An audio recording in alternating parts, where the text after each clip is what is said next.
আসসালামু আলাইকুম। কাছের এবং দূরে, ইটালি বা ইটালির বাইরে, আপনারা যে যেখান থেকে আমার এই ব্লগটা ইউটিউবে বা ফেসবুকে দেখবেন, সবাইকে শুভেচ্ছা ও ভালোবাসা। আমি উজ্জ্বল, ইটালির রাজধানী রোম থেকে। আজকে সাবধান বা সতর্কতা করার জন্যই ব্লগটা করতেছি। সেটা হলো এই যে যারা 2024 সালে, ধরেন 2023 সালের ডিসেম্বরে যারা আবেদন করে নুলস্তা পাইছেন এবং 2024 সালে মোটামুটি অনেক মানুষ নুলস্তা পাইছেন, তাদের জন্য আজকের ব্লগে কিছু কথা বলবো, যারা অ্যাপয়েন্টমেন্টের জন্য জমা দিতে পারতেছেন না। আর ইটালিতে 2025 সালে কার্যক্রম মোটামুটি স্থগিত, ফ্লুসিনিয়া, এমন 3-4টা জায়গার কথা বলবো এই ব্লগে। এবং আজকে ভালো খবর হলো ভিসার ভিতরে 2023 সালের আগস্টের ভিসা আজকে পেয়েছে। তো এগুলা নিয়ে আজকের ব্লগে কথা বলবো।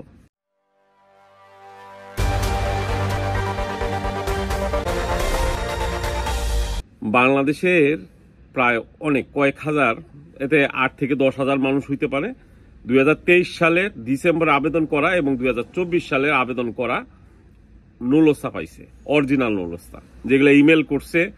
অনেকেই 6 মাস 7 মাস ইমেলের জবাব পাচ্ছে না দেখা অনেকেই, কিছু অসাধু মানুষ, এই অসাধু মানুষগুলা বিভিন্ন গ্রুপে থাকে। আর আমারে বেশিরভাগ এইসব অসাধু মানুষ দেখতে পারে না। কারণ হলো আমি ফেক এবং জাল যে রিসিভুতা করে 2023 সাল থেকে, যে আমি আগে জানতাম না, যখন থেকে জানতে পারছি ইটালিতে প্রথম আমিই বলছি, চ্যালেঞ্জ করে বলতে পারি, ইটালির কেউই তখন জাল, নুলস্তা এবং ফেক যে রিসিভুতা হয় এটা নিয়ে কেউ কোনোদিন কথা বলে না। আমি বলছি এবং আমি খারাপ হইছি। আমার 3 লাখের একটা ফেসবুকে পেজ ছিল, সেটা চলে গেছে গা। এবং যারা আমার বিপক্ষে এইসব নিয়ে কথা বলতো, যেমন আমি একজনের নাম বলি, নর্দমার কিট বলতাম, 1 বছর ইটালি থেকে এখন দেশে যাইয়া কোটি টাকা দিয়া সে বাড়ি করতেছে। কই পাইছে টাকা? এই আপনাদের জাল রিসিভুতা, জাল নুলস্তা দিয়েই পয়সা কামাইছে। তো আমি সবাই সাবধান করতেছি, কিছু অসাধু মানুষ এই মুহূর্তে প্রচন্ড পরিমাণ বাংলাদেশে যারা এই যে ইমেল করছে পাচ্ছে না, তাদের লোভ দেখাইয়া যে অ্যাপয়েন্টমেন্ট আইনা দিব, মানে পাসপোর্ট জমা দেওয়া, প্রচুর পরিমাণ টাকা নিতেছে। এবং এই ফাঁদে অনেকেই পাড়া দিতেছেন। এবং এই ফাঁদে যারা পাড়া দিবেন তারা ম্যাক্সিমাম মানুষ এই টাকাটাও নষ্ট করবেন এবং পরবর্তীতে আপনি পাসপোর্টও ফেরত পাইবেন, হয়তো বা 3 মাস 4 মাস 6 মাস আটকায় রাখার পরে আপনাদের ফেরত দিব। আপনারা ধৈর্য ধরেন, আপনাদের ইমেলের জন্য, কার্যক্রমের জন্য খুব শীঘ্রই এই 2024 সালে আপনারা এই কার্যক্রম শুরু হয়ে যাবে। যারা এই ফাঁদে এখন পাড়া দিতেছেন, কারণ অনেক মানুষ পাড়া দিছে এবং আমার কাছে ফোন করে, মেল করে, আমার কাছে হোয়াটসঅ্যাপে যোগাযোগ করে, আমি সাবধান করে দিলাম। যদি কেউ না শুনেন আপনারা বিপদে পড়বেন।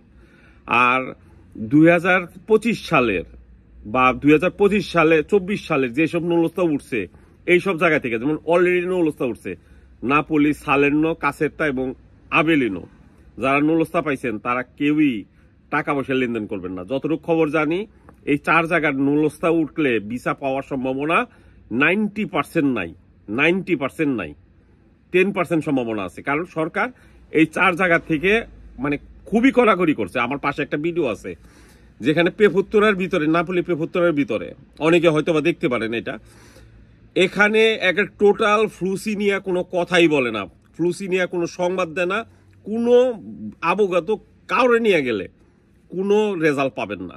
এবং 2025 সালে যারা এই নাপোলি, সালের্নো, কাসেরতা এবং আবেলিনো থেকে আবেদন করবেন, এগ্রিকালচার হোক, স্পন্সর হোক বা যে কোনো জিনিস, আপনারা বিপদে পড়বেন। কারণ এই 4 জায়গা সরকার বেশি পরিমাণ কঠিন করছে যে কোনো দেশের জন্য, যে কোনো দেশের জন্য, শুধু বাংলাদেশ না, যে কোনো দেশের জন্য। এখান থেকে নুলস্তা বের হওয়ার বেশি যাচাই বাছাই, মানে রোম থেকে বেরোলে যেরকম যাচাই বাছাই, তার চেয়ে 10 গুণ বেশি যাচাই বাছাই এবং ভিসা দিতে মানে এখানে নিষেধাজ্ঞা আছে, যে খুব কড়াকড়ি।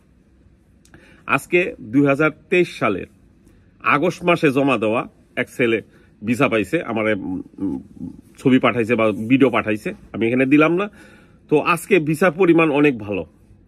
সাদা পাসপোর্ট ডেলিভারির সংখ্যা কম, 400-500 আমার জানা মতে, আমার যখন ভিডিওটা করতেছি 400-500, এর বেশি প্লাস হইতে পারে।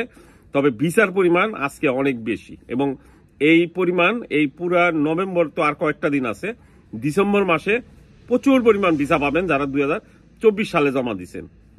একটু ধৈর্য ধরেন, যেহেতু ইউনূস সরকার প্রচুর কাজ করতেছে ভিসা পাওয়ার জন্য। এদেশের সরকারের সাথে প্রতিনিয়ত পররাষ্ট্র মন্ত্রণালয়, আসিফ নজরুল স্যার এবং ডক্টর মোহাম্মদ ইউনূস চেষ্টা করতেছে এবং সফল হবে ইনশাল্লাহ। ভালো থাকবেন সবাই, দোয়া করি। আসসালামু আলাইকুম।